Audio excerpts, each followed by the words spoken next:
के तपाईँले यङ एजमै निरन्तर रूपमा भिएग्रा प्रयोग गरिरहनु भएको छ? यदि त्यस्तो छ भने सावधान। मैले यो किन भनिरहेको छु भने अहिले पछिल्लो अवस्थामा भिएग्राको एउटा फेसन जस्तो ट्रेन्ड चलेको छ। सेक्सुअल इन्टरकोर्स राख्नु पूर्व भर्खरका यङ एजका केटाहरूले पनि भिएग्रा प्रयोग गरेर आफ्नो स्वास्थ्यलाई बिगारिरहेको छ। यदि तपाईँ सेक्सुअल इन्टरकोर्सको लागि फिट हुनुहुन्छ भने यो खाइरहन आवश्यक छैन। यसले दीर्घकालीन रूपमा तपाईँको स्वास्थ्यमा असर पार्छ। यो कस्तो खाले बिरामीले खाने हो भन्ने मात्रै म तपाईँलाई जानकारी दिन चाहन्छु।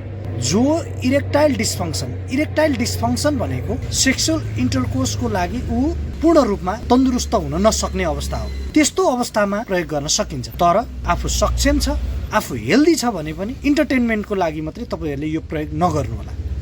यो एउटा यस्तो औषधि हो जसको महिला या पुरुषको PAH भन्छौँ, पल्मोनरी आर्टियल हाइपोटेन्सनको कन्डिसनमा यो चलाउन सकिन्छ। लङ्समा भएको हाइपोटेन्सन प्रेसरको रूपमा यो चलाउन सकिन्छ। त्यस्तो अवस्थामा यो खान सकिन्छ, तर सेक्सुअल इन्टरकोर्सको इन्टरटेनमेन्टको लागि तपाईँहरूले कदापि प्रयोग नगर्नु होला।